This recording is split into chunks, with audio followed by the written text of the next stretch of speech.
میں خط لے کر اس تیزی کے ساتھ واپس اپنی ہوٹل میں پہنچا۔ پردیس میں رہنے والوں کے لیے عرصہ بعد جب گھر سے خط ملے تو اس وقت کیا حالت ہوتی ہوگی، اس کا آپ بخوبی اندازہ لگا سکتے ہیں۔ میں نے محسن کو باہر ہی سے رخصت کیا اور سیدھا اپنے کمرے میں پہنچ کر جیب سے خط نکالے اور انہیں بیڈ پر رکھا۔ میں اپنی بیوی اور ماں کی لکھائی کو اچھی طرح پہچانتا تھا۔ 2 خط میری والدہ کے اور 2 میری بیوی کے تھے۔ سب سے پہلے میں نے والدہ کا خط کھولا۔ دونوں خطوط میں والدہ کے ڈھیر سارے دعائیں اور شجاعت کا ذکر تھا، اور والدہ نے کہا کہ ایسی کیا مجبوری ہے جو تم گھر نہیں آ رہے؟ یہ نہ ہو کہ میں تمہیں دیکھے بنا، گلے لگائے بنا ہی دنیا سے کوچ کر جاؤں اور پھر تمہیں میری قبر پر آ کر رونا پڑے۔ جب میں نے بیوی کا خط کھولا تو اس میں سب سے پہلے یہی لکھا تھا کہ نے اپنا چھوڑا الگ کر لیا ہے۔ اب تمہاری والدہ کے ساتھ میرا گزارا نہیں ہے، اس لیے اب مجھے الگ سے تنخواہ چاہیے اور اب سے بڑھیا کو میں مزید۔ جب اس پر پہنچا تو میرے بیوی کے خط میں والدہ کی حد تک محسوس ہوئی۔ مجھے غصہ آ گیا اور میں نے بیوی کے دونوں خط باہر ڈالے۔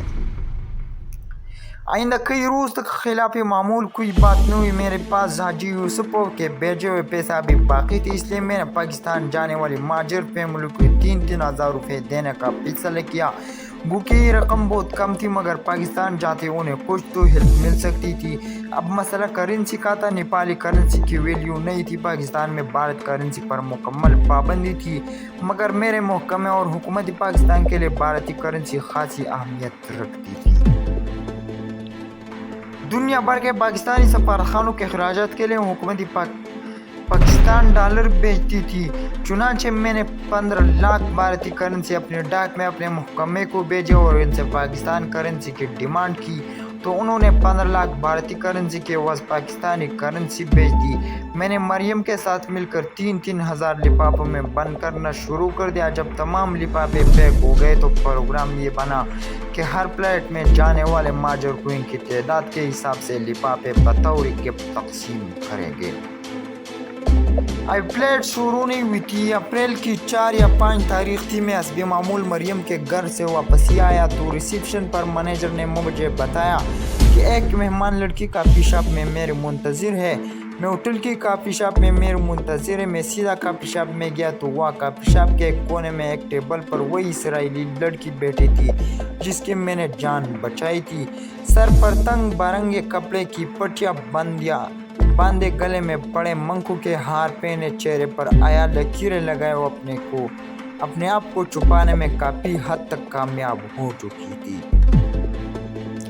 میں اس کے ٹیبل پر گیا، اسے آنے کی وجہ پوچھنا چاہتا تھا کہ وہ بولی میرے پاس وقت بہت کم ہے۔ میں سب سے چھپ کر یہاں پہنچی ہوں۔ بھارتی سفارتخانے نے تمہیں اغوا کرنے کے لیے ہمارے سفارتخانے سے مدد مانگی ہے۔ ہمارے 2 ایجنٹ آئندہ 2 روز تک تمہارے ہوٹل میں امریکہ کے بیس میں آ کر ٹھہرے گا اور تم سے بے تکلف ہونے کی کوشش کریں گے۔ ان کے پاس اسلحے کے والا اور بے ہوش کرنے والی گیس بھی ہوگی، ان سے بچ کر رہنا۔ یہ کہتے ہوئے اس نے مجھے فلم کی ایک رول دیا۔ اس رول میں ان کی کئی تصاویر ہیں جو میں نے سفارتخانے میں خفیہ طور پر کھینچی ہے۔ میں اپنے سفارتخانے سے سیدھے یہاں آئی ہوں اس فلم کو دھلوانے۔ نہ میں نے تمہارے احسان کو سارا تو نہیں، مگر تھوڑا سا بدلہ اس صورت میں ضرور چکا دیا ہے۔ یہ کہہ کر وہ اٹھ کھڑی اور بولی کافی اور سینڈوچ کا بل تم پیک کر دینا۔ اس نے مجھے ہاتھ ملے اور ہرے راما برے کرشنا کا ڈرامہ نشے کی حالت میں کرتے ہوئے باہر جا کر اندھیرے میں غائب ہو گئی۔ اگلے روز میں نے محسن کو رول دیا اور کہا کہ اس کو ڈیولپ کروا لا۔ شام تک محسن ڈیولپ کروا لایا اور دونوں اسرائیلی ایجنٹوں کی چیز واضح فکس تھی۔ محسن کو میں نے ان کے متعلق کچھ نہ بتایا کیونکہ وہ پیٹ کا ہلکا تھا۔ مریم کے محبت میں اس قدر پختگی آ چکی تھی کہ وہ ذرا سی میرے متعلق بات سن کر پریشان ہو جاتی تھی، اس لیے میں نے اسے بھی اس کے متعلق کچھ نہ بتانے کا فیصلہ کر لیا۔ اسرائیلی جاسوس لڑکے کے مطابق وہ دونوں جاسوس مسلح اور ان کے پاس بے ہوش کرنے والی گیس بھی ہوں گی۔ اس چیز کو مد نظر رکھتے ہوئے میں نے جنگی اصول کو مد نظر رکھا کہ تمام دشمن کو مار دو اس سے پہلے کہ وہ تمہیں مار دے، پر عمل کرنے کا فیصلہ کر لیا تھا۔ جس دن ان دونوں نے ہوٹل میں چیک آن ہونا تھا، اس رات میں نے ان کو مارنے کا پلان بنا لیا۔ چونکہ میرے زہریلی گیس کے سلنڈر مریم کے پاس پڑے ہوئے تھے اور میں اسے بارے میں بتانا نہیں چاہتا اس لیے میں نے چینی دوستوں کو بڑی مشکل سے سمجھایا کہ مجھے 2 گیس سلنڈر چاہیے اور وہ اس متعلق مریم کو کچھ نہ بتائے۔ بڑی مشکل سے وہ میری بات کو سمجھ سکے۔ انہوں نے اسی دن مجھے گیس سلنڈر دے دیے۔ گیس ماسک میرے پاس موجود تھی۔ سلنڈر مل جانے کے بعد میرے پاس کارروائی کرنے کے لیے سامان پورا ہو گیا اور میں نے ان دونوں اسرائیلی جاسوس کا انتظار شروع کر دیا۔ اس دوران میں نے اپنے روزانہ کے معمولات میں کوئی فرق نہ آنے دیا۔ 2 دن بعد میں نے 2 اسرائیلی جاسوس کو کافی شاپ میں بیٹھے دیکھا۔ میں ان کے قریب ہی ایک ٹیبل پر بیٹھ گیا اور کافی کا آرڈر دے کر سگریٹ نکالا۔ جب میں ماچس تلاش کرنے کے بعد ان کے پاس گیا اور ماچس مانگی، سگریٹ سلگا کر ماچس واپس کرتے ہوئے ان کا شکریہ ادا کیا اور بتایا کہ میرا نام آصف علی ہے اور ماجرا اور کئی ماہ اس ہوٹل میں مقیم ہوں۔ انہوں نے کہا کہ ہم امریکی ٹورسٹ ہیں اور آج یہاں پہنچے اور اس ہوٹل میں ٹھہرے ہوئے۔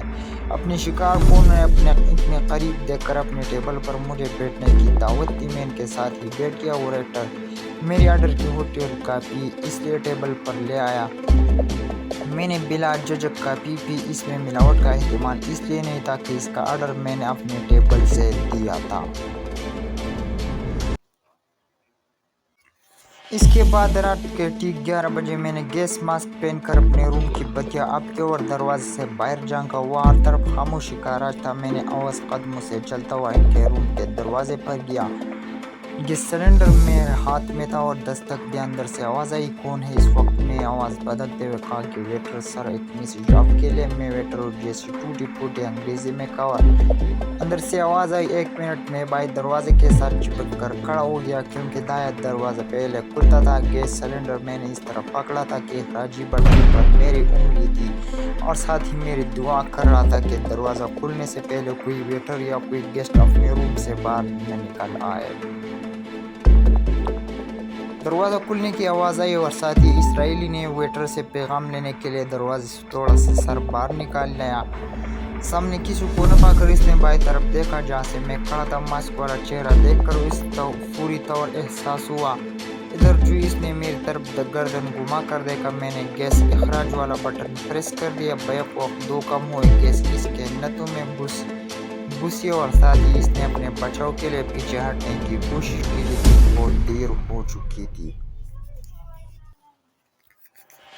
ایسا کرنے سے اس سے پہلے میں نے اسے دھکا دے کر اندر دھکیل دیا اور اسے پلانگتے ہوئے دوسرے سہیلی کے بیڈ پر چھلانگ لگا کر پہنچ گیا۔ دوسرے اسرائیلی نے خطرے کے بامتے اپنے تکیے کے نیچے پستول نکالنے کے لیے ہاتھ ڈالا لیکن اتنی دیر میں گیس اس کے منہ پر چھوڑ چکا تھا اور چند لمحے بستر پر ہی پڑ پڑایا اور ٹھنڈا ہو گیا۔ میں نے ان کا دروازہ اندر سے لاک کے ونڈو کھولی تاکہ گیس باہر نکل جائے۔ پھر فرش پر گرے اسرائیلی کو اٹھا کر اسے کے بیڈ پر لوٹایا اور سلیپنگ سوٹ میں تھے۔ میں نے ان کے کپڑوں اور کمروں کی تلاشی لی۔ ان کے بٹووں میں میری ایک تصویر اور امریکی پاسپورٹ اور چند ڈالر تھے۔ ان کے تکیوں کے نیچے سے ریوالور اور گولیاں ملی۔ تلاش کے بعد میں نے ونڈو بند اور تصاویر اور بے ہوش کرنے والی گیس اپنے قبضے میں کی۔ ان کے کمرے کی اس طرح سیٹنگ کی جیسے پہلے تھی۔ لائٹ آف کر کے نائٹ لائٹ جلا دی اور احتیاط سے باہر نکل کر ان کا دروازہ بند کیا اور اپنے روم میں آ گیا۔